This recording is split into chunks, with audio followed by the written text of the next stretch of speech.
Technology Solutions webinar.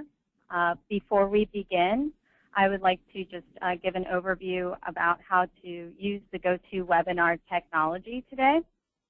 On your screen, you should be able to see the control panel pictured to the right of your screen. If you do not, it may be minimized, and you can pull it back out by going to the Grab tab, which is item B here, that hides and shows the control panel. There is also an attendee list where you can see all the participants on the call.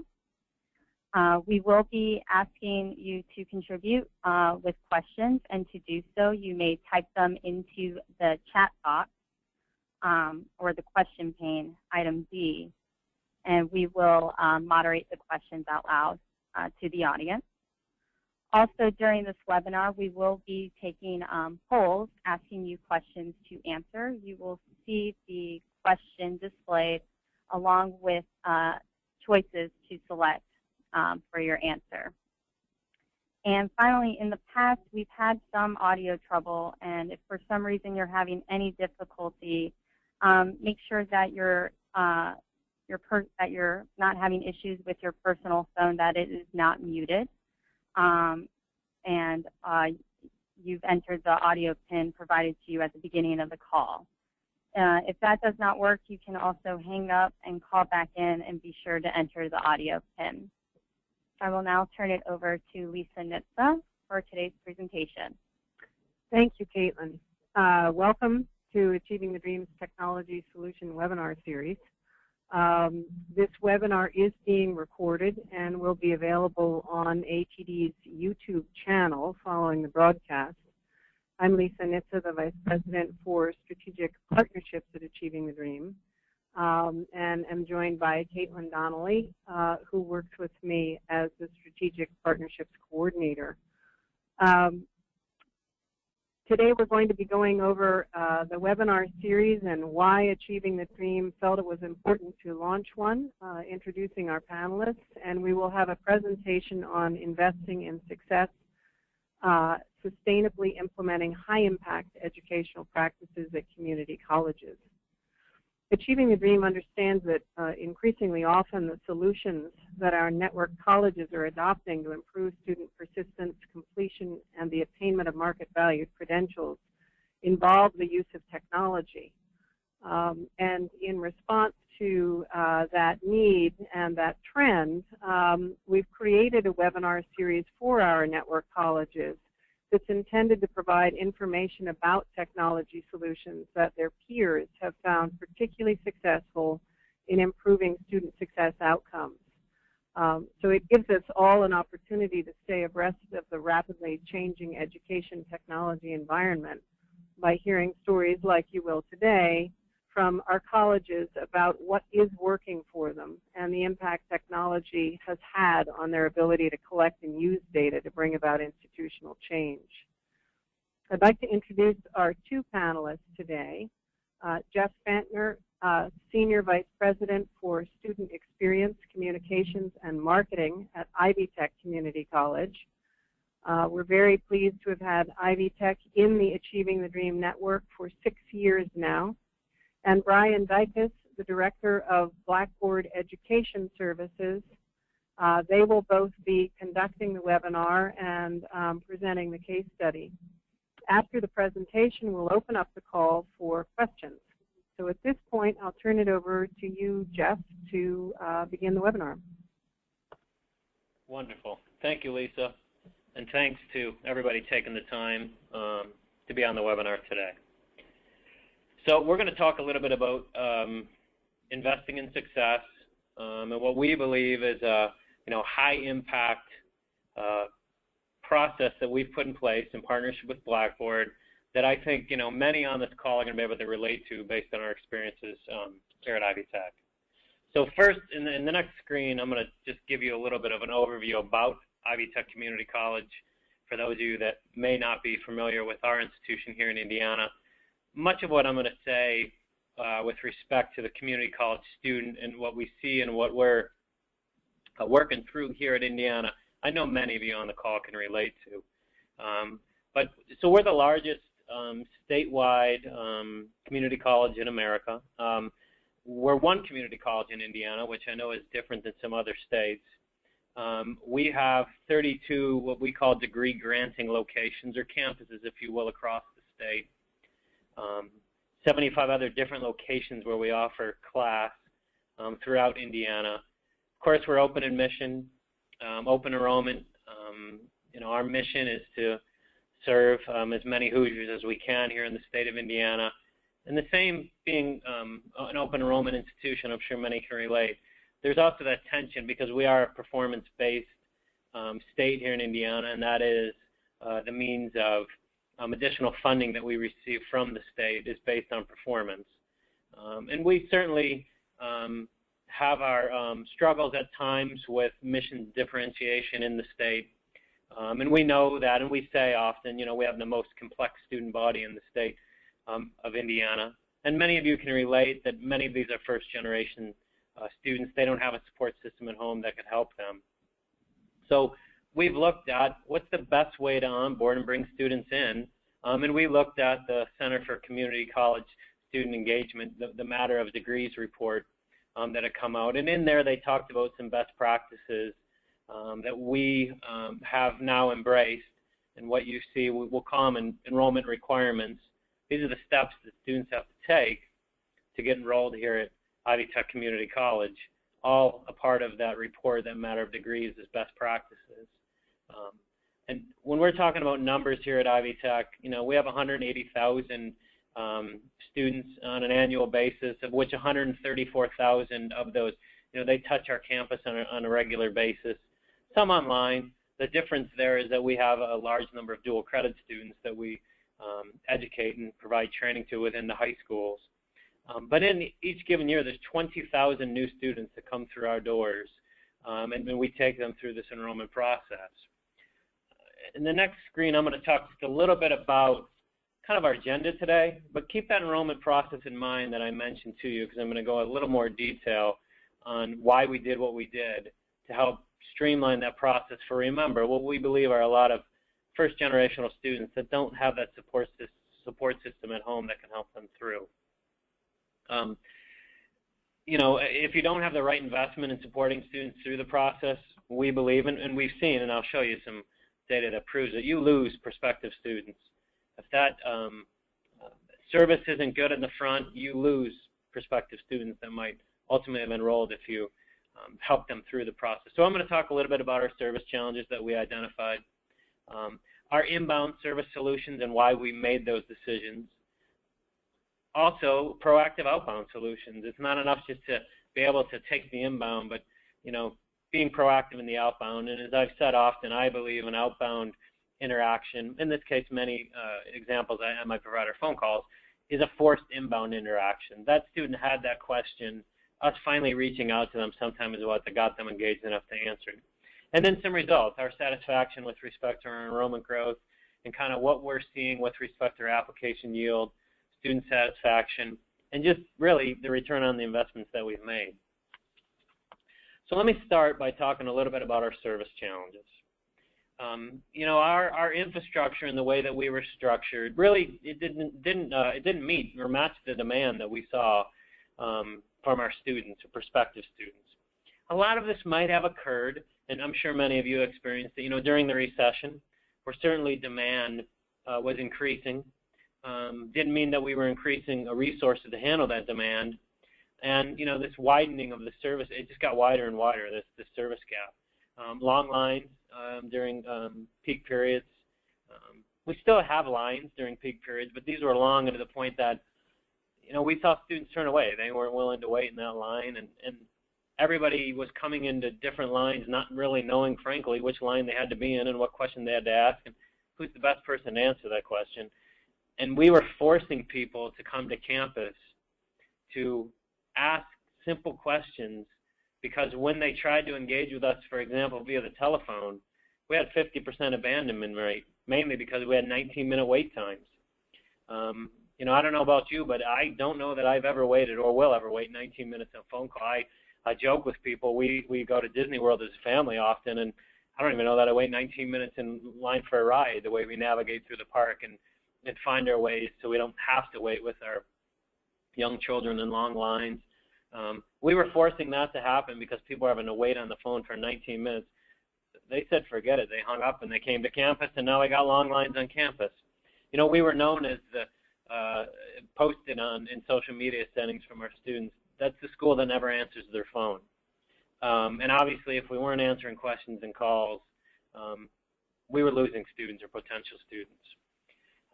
So I'm going to just take one quick break. I want to ask just the group a simple question with respect to this service gap. Are you experiencing some sort of a widening service gap, or have you recently?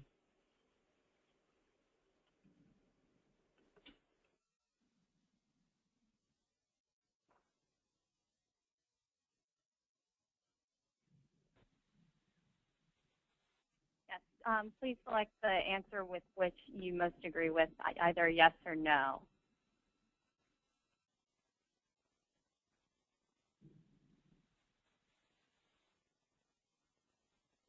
Okay, thank you.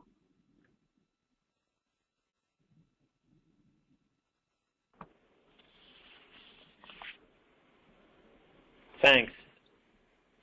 These service challenges, I'll show you another visual on another screen that I think probably many of you can relate to. You know, this is kind of what that experience looks like for a student. They don't really know where to go, especially, again, remember, many of these students, for us, and I'm sure it's the case for many of you, they've never experienced higher education before, and they don't even have a resource at home that's experienced them.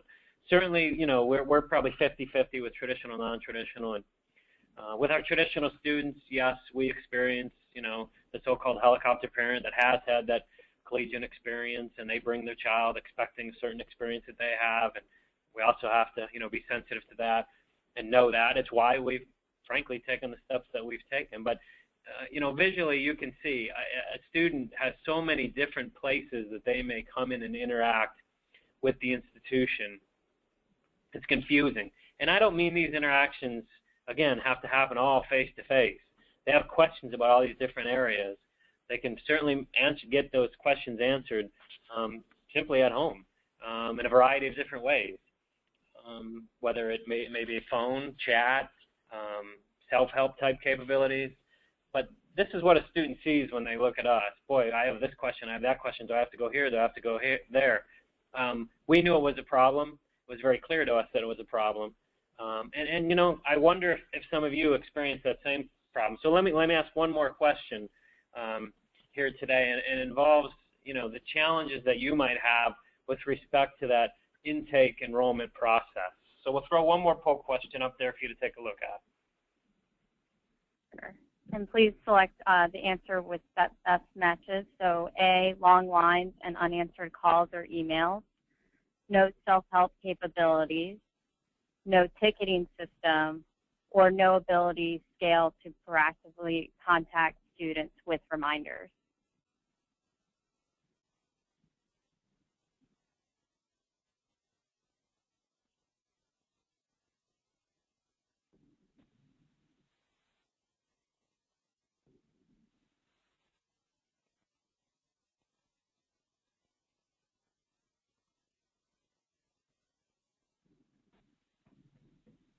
Thank you, and I'll share everybody's thoughts on the screen now.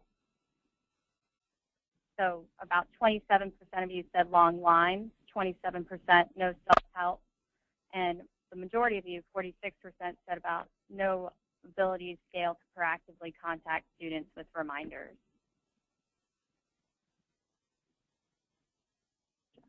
Back over to you, Jeff. Great. So, you know, it's obvious, and in the first poll question, 92% of you said you're experiencing this widening service gap. So, you know, together we can relate to what I'm talking about today and what we've experienced here, which is, you know, should lead to some rich conversation and hopefully some questions as we go through things today. So let me talk a little bit in the next screen. I'm going to talk about this negative impact on enrollment and show it to you visually. We knew while we were experiencing an uptick in the number of applications, you know, our yield rate was going down. Not a good thing, because that was just a prime opportunity, in our opinion, to, as we reflect on it now, to really take advantage of as a growing institution.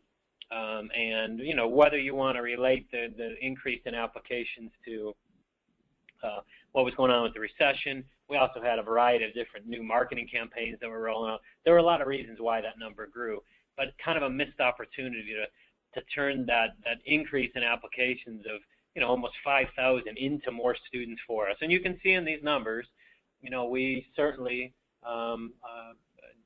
deal, if you will, with a lot of students every year that apply to our institution that we want to move through the process to try to get enrolled. And that 20,000 number I used earlier that go through that enrollment process, those requirements that we had thrown up on the screen, that's each term. So it equates to, you know, a 45,000 number because you get about 5,000 new in the summer term. But you can see what we were seeing. We were just losing students in the funnel. We weren't even paying attention to the funnel. We were having to increase our investment in inquiry generation, but yet those weren't trickling on through the funnel. Or if you look at the funnel vertically, you may also look at it horizontally these days. But they were dropping out. They weren't moving on through. And our ROI on our marketing investments, while we were increasing our applications, when you're not converting applications because, you know, you've driven more people interested, you know, your ROI goes down. And that's what we were seeing. So as we thought about, okay, prior to making this decision, we're looking at these numbers going, we got a problem here. We got to try to figure out how to get more people engaged that express some interest and actually get them enrolled into the institution. So our solution, which you'll see on the next screen, really, if you reflect on that earlier screen I showed where there was, you know, somewhat this chaos with all these lines and all these different departments, this is what we think it looks like today, where there's a student, you know, that has some questions or needs some form of, you know, solution to a problem. They have different ways they can go about that, whether it's through technology or through advisors. And you can see visually, I mean, it's a little more of a structured system, and all of these individuals can answer questions in each of those different areas and those little, what looks like front doors to buildings. Envision those as each of the different departmental areas. They have the ability to answer those questions, or with a ticketing system that we use, if need be, they can escalate those questions onto others. And at this point, I'm going to turn it over to my colleague, Brian Dicus, for him to talk a little bit about this and talk a little bit more about, you know, our partnership and the system that we've put in place here. Brian? Great. Thank you, Jeff. Hi, everybody. I'm Brian Dicus with Blackboard Education Services. I'm going to describe the staffing and technology solutions that Blackboard provides to improve the student experience at Ivy Tech and accelerate student progress through enrollment and financial aid. As Jeff said, the goal is to create an ideal student experience. And to us, that's one where a single advisor can answer a student's questions across a variety of topics: enrollment, financial aid, and student accounts, and help that student progress in a single step instead of going from department to department and getting frustrated. So to create that experience, we had to overcome a big information hurdle. Today, students have all the data lives in different departments.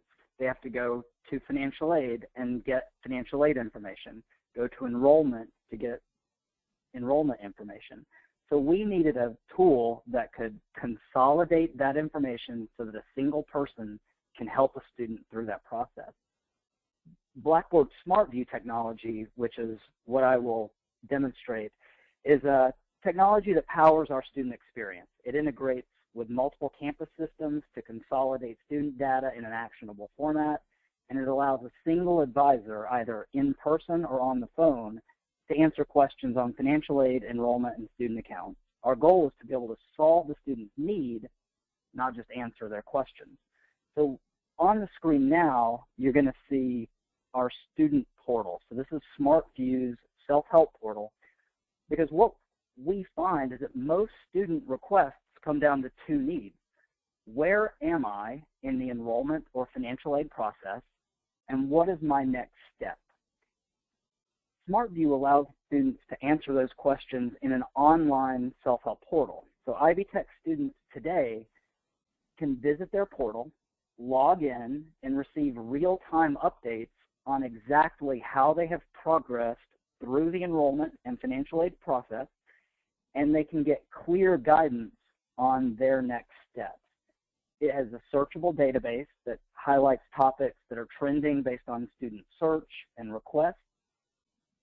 And this innovation of just giving this to them in a self-help format has already resolved over 10% of student requests before they even have to call an advisor or visit campus. So for Ivy Tech students, this portal has become a first in resolving their enrollment and financial aid questions. And then beyond that, we give them the additional ability to talk to somebody at any time to help go to the next level. So on the screen, it's not quite visible, but to a student, there's a clear option to call an advisor, send an email, or instantly chat online with someone who can answer their questions. Let's look at that process on the next slide. So this is just a diagram of the workflow to illustrate how the technology supports staff by collecting data from campus systems. Sequentially, a student typically starts at the self-help portal and may resolve their questions there. But let's say that student wants live support, either on the phone or on campus. SmartView is the tool that brings that information together in an actionable format by taking a real-time snapshot from either an SIS or an LMS or CRM system, and it consolidates that data into a predefined view by an advisor. So the advisor can see real-time data about that student across multiple departments, and also a relevant knowledge base article that gives clear instruction on how to resolve that student's need and how to take the next steps. So I'll highlight that this technology platform is designed to create this one-stop environment and this one-stop experience that campuses are trying to create. And it makes it so that we eliminate 10 lines and we just have students having a single experience and moving through the progress or moving through a process more easily. I will shift gears for just a moment to also talk about how this works with Ivy Tech staff and Blackboard staff. So Ivy Tech offers on-campus support through their express enrollment centers, which function like a one-stop center when students are on campus. And at the Express Enrollment Center, students obviously can solve each of those service needs to be able to move forward. Ivy Tech also leverages Blackboard's telecounseling centers. So when students want help by phone, by email, or online chat, our telecounseling staff is available from 7 in the morning to 11 o'clock at night to be the first line of support for those prospective students. And the SmartView platform is the foundation for both Ivy Tech's on-campus Express Enrollment Center as well as Blackboard's Telecounseling Center. And what that does is make sure that all students are having a consistent experience and getting consistent answers, and everybody is on the same page as to how to help students. So those two groups of staff support each other and make sure that student issues get resolved quickly and on demand. And what we've seen, and Jeff will show the slide of how this has impacted enrollment, it helps students move more rapidly through the enrollment and financial aid process. So our first goal working together was just to solve this inbound support need, answer students' questions. I'm going to hand it back to Jeff now to discuss the transition to how we went from inbound to proactive student outreach in the next slide. Thanks a lot, Brian. And I'll share one thing with you. The mobile self-help, I mean, you're welcome to go look at what that looks like. It's an open site. It's ivytech.edu/help. You get a feel for kind of what we've built there. So as Brian mentioned, proactive outreach. You know, I mentioned earlier, it's not enough just to set up an infrastructure that handles inbound. And, you know, based on the survey I saw results there, you need some outreach. There needs to be outbound, and as I said earlier, I believe outbound is a forced inbound interaction. So we've done a lot with respect to proactive outreach, using some of the data sets that allow us to do specific things within our outreach, whether it be financial aid or registration or encouragement to apply. Let me talk specifically in the next screen just about kind of the outbound enrollment and what this could look like, what we do, just to give you a visual and maybe take one specific instance in place and just show you, how quickly we're able to take advantage of what we have in place. So you've all been there where you have an individual who attends some sort of event or submits a request for information from their iPad. We get that information immediately into our CRM system, and through our Blackboard recruitment team, we're actually able to make a contact to that individual, and I think what we suggest is 24 hours. Sometimes when we're in a crunch in the last couple of weeks, it's within 12 hours.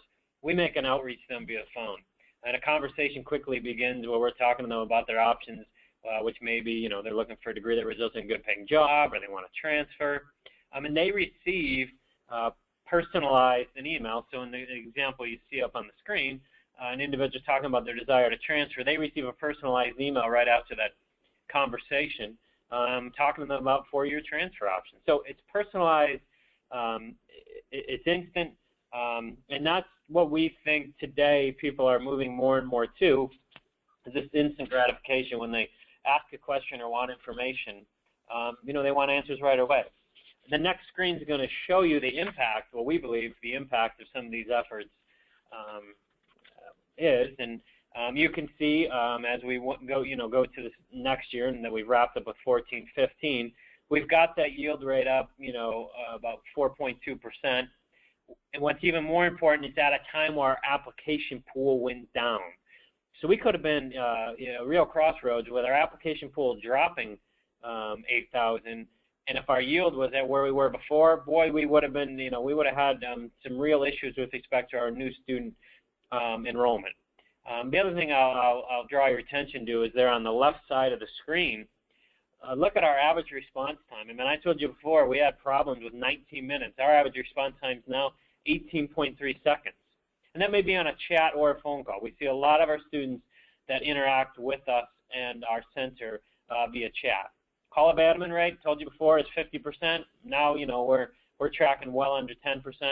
A resolution rate, 92%. What that means, I mentioned you earlier, we have a ticketing system. 92% of the calls that we intake, and when I say call, it's an inbound interaction, maybe a chat, maybe an online ticket system, we resolve those out of the center at a rate of 92%. That means it doesn't escalate to a campus. That means we don't have people coming to campus waiting in lines. That means 90%, 92% of what for us are hundreds of thousands of inbound interactions are taken care of here, and our frontline staff can really focus on those that they need to on the front line. And we have great student satisfaction with an NPS score of 66.5. So we're pleased, with what we've seen. Let me wrap up just with a few key takeaways here in our final minute. One thing that I'll point out that you don't see bulleted on the screen, I won't necessarily read what's on the screen, you can see what's there. Here's one key thing. We get a lot of data, and I've shared with you some numbers, and you'd be amazed at the reporting that we see and we look at on a daily basis. But here's what I think is one of the biggest takeaways of what we've learned or what we've benefited from this partnership. The feedback that we receive from our Success Help Center, and whether it be in a form of data or our interactions with our call center team and our agents, and I use call center because you know what I mean, but we don't really see them as that. They're an extension of our team. So our recruitment team agents that we get in a room, we have conversations with, based on the direct feedback either we've seen in data or they've provided to us, we've actually made policy changes here at the institution in the intake process because they're one step removed from the students, and they told us, hey, if you could do this, or hey, if you could do that. We've made changes in the financial aid verification process where they do a lot of outbound to help us through that. Hey, here's a problem that's constant with parents that are going through the verification. We've changed with another third party what that experience is like for the parent in that verification. But we've changed some policies here at the institution just because of the feedback that we received either in data or with these call center agents. I think that's huge when we're an institution as large as we are. the investments certainly have helped us improve our service infrastructure. Brian mentioned we have express enrollment centers on campus. They've evolved from what we've done in this one-stop technology phone chat environment, and we have much more additional services and support to really increase these yield rates, and we think we'll increase our retention rates, because if they have a good first-time experience with us, they're more likely to stay with us. So, Kaylin, I'll throw it back to you. Certainly glad to take any questions. Wonderful. This is Lisa. Thank you, Jeff and Brian, for a very informative and exciting presentation and terrific outcomes that appear to be coming along as a result of the intervention. And I'm wondering, Jeff, if you could just address the technology is terrific, but the implementation of it and the uptake within your system must require a series of activities and a series of ways that you have approached the work internally on having the institution buy into and educate everybody about the value proposition this is bringing along, and I wonder if you could just take a moment and discuss that while our audience is sending in any questions that they may have. Yeah, that's a great question, mainly because I think I would suggest to you it's been the key to our success. And the word that I used from day one in this is transparency. We were very transparent with our internal audiences. We were very honest with our internal audiences that what we were bringing, because there certainly, and I'm sure many of you have experienced this, there's a reservation when you bring in a third party, and now all of a sudden they're going to have access to your information, and they're going to be the front-facing people to our students, and hey, we can do it better here internally. So we were very transparent, and we knew that they weren't going to embrace us, but we needed to prove with results, hey, this works. And what it does is supplement the work that's being done on our campuses. I will say, and I'll say forever, everything that we do, as successful as it is, will never replace a face-to-face interaction that takes place on campus. I'm just one who believes strongly not every interaction has to be that. And what we've put in place is to supplement and really free up resources to allow for more face-to-face interactions, not costing anybody their jobs. This didn't replace anything. This just supplemented all the work that they've been doing because the volume, you saw the numbers, they couldn't handle it. We were very transparent. We got buy-in from different cross-functional groups, from faculty to obviously frontline student affairs people. When we went around the state, we met with people. And I certainly stood in front of groups that were not in favor of what we were about to do and explained, let us prove it to you. Let us show you results. I completely understand why you're questioning the decisions we've made here. Today, we don't experience that. In fact, today, those same people are reaching out to us and saying, hey, can you help us with an outbound campaign? Hey, what if we try to drive people here for more inbound? Would that help? So we've been pleased. Transparency is the key. There's no secret to what's going on here. And for the people that have met our team there at Blackboard, they're amazed at how good these people are and how much they know about us, and frankly, how much they care about our student. And if you could be transparent and show people that, I think there's great success. Terrific. Thank you. I had one additional question to share at this point, which is, I would think that the people receiving the inbound calls and doing a lot of the work with the students that are accessing the centers would receive critical information that was useful to the institution about policies or practices that could be changed or optimized in some way for the desired outcomes. And I wonder whether you are finding that that's a value add as well, is that you're getting information that you otherwise wouldn't have been aggregating and can therefore make decisions more quickly and in a more targeted way that are going to keep improving things for the students. Yeah, what I would say that was an unexpected value add. I don't think going in, frankly, we expected to get as rich of data that could help us make decisions from a policy standpoint than what we've gotten. And not only a policy standpoint, I mean, it's really shaped the way we communicate with prospective and current students based on the feedback and the data that we're seeing and when we communicate and how we do it. But yeah, as I mentioned earlier, there have been changes made to this institution that I could point directly to the feedback we either received from our recruitment or inbound team or from the data that we looked at. And unexpected value add for us. We did not expect that going in, but been a huge benefit for us and mainly for our students. Terrific. So I'm going to turn it over to Caitlin, who's got some questions from the audience. Sure. The first question is, do students on the inquiry determine how they would like to be contacted? And if so, what options are they offered? Yeah, so today, actually, our approach is we have not asked that question of how would you like to be contacted. In fact, we gather all pertinent information from phone, cell, email, and make it clear to them we may contact them in all different ways. So what we have found is we're seeing great success if we make a connection in the first 10 days. And if we allow them to self-select the way they would like to be contacted, we may not actually connect with them in 10 days. Not to say that's a bad idea. We've just taken an approach that we're going to gather their information, and because we think contact points have to happen a variety of different ways, without inundating them, we go about contacting them all of the different ways that they provided to us. They have opt-out opportunities for all of those. The encouraging thing for us, we see low opt-out rates or do not call requests. So we monitor that regularly. We're pretty comfortable with our approach right now.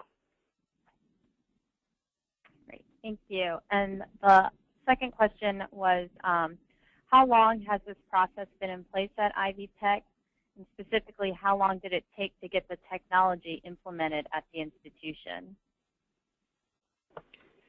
So our process started, well, we've been, let me put it this way, we've been live for 3 years, mainly kicking off with what was an inbound. That evolved into outbound. Some of what you see and you hear me reference about the recruitment team, we're on about 1.5 years with that group. And I got to commend Blackboard because they came to us and said, hey, here's a different way to utilize the resources we have. And we launched this recruitment team, which made a huge difference. As far as implementation, it took us 6 months to stand this up with thought to go live with some real heavy lifting in there. I'm not going to pretend it was easy. But I think what has made us most successful, and I've said this to other institutions that I've talked to, we did it fast. We were very thorough in our thought process. We made a lot of critical decisions quickly, but we didn't let this thing get tied up in committee discussions because honestly, if you let it go too long, it never launches the way that it's supposed to. And frankly, you're waiting on different parts. It takes a lot of work to develop, obviously, knowledge base. Like I said, if you go to that ivytech.edu/help and you start asking questions, you'll see what our knowledge base looks like. You're only seeing a sliver of it because our agents and teams see much more. But 6 months is what it took us to put it in place. Blackboard, with tremendous resources, brought these tools to life from a technology standpoint that have made a real difference for our students. Thank you. And one last question. Is this work for intervention only good for larger campuses? We know that Ivy Tech is one of the larger community colleges systems. Would it be beneficial for a campus that is much smaller, perhaps 5,000 students? Yeah, I would suggest absolutely, because honestly what we have done is taken what is a large pool of students, and you saw the numbers up there, the applicant pool of some 100,000, and we really bring it down to what is a small manageable number because of the way that our partnership with Blackboard is set up and the way they've set up things. You take a large pool and you start to allocate it to different resources of people, and now that pool of 100,000 is 1,000 for one individual. So you wouldn't, if your school of 5,000, you might only need 5 such individuals that would work on your account. Well, for us, obviously, we have 25 such individuals. So what I love about what we've done and what we've built, and I believe strongly in this and have said it to others, it is scalable each way. Scalable for large institutions, scalable for smaller institutions, because what it does is take a large number of whatever it may be, inbound calls, inquiries, and bring it to a manageable number for an audience that can actually create a personal touch. Because in the end, what this whole operation is and develops into, is a one-to-one relationship builder with one individual to one prospective student or one current student. And, you know, that works for anybody, whether you're 100,000 enrollment, 180,000 like us, or 5 or 10,000. That's what I love about this. It's scalable either way, and I believe strongly in that. So we're now out of time for questions on the webinar, but we wanted to draw everyone's attention to the fact that we've got the contact information for Jeff and Brian, and you're welcome to follow up with them with additional questions that we may not have had time for here. Unfortunately, at this point, we are out of time, and we do want to thank both of you tremendously for taking the time and putting the effort into telling the network about something that's been so successful. Caitlin's going to launch a poll at this point about the webinar, because we're always trying to learn what we can be doing better, and I'll turn it over to her. On your screen right now, I just launched the poll, and please select all the statements with which you most agree. This call was useful and informative. I enjoyed the webinar format. This webinar gave me new ideas that we could implement. There was enough time for questions and discussion, and this call did not meet my expectations. So I'll give you about a minute to answer.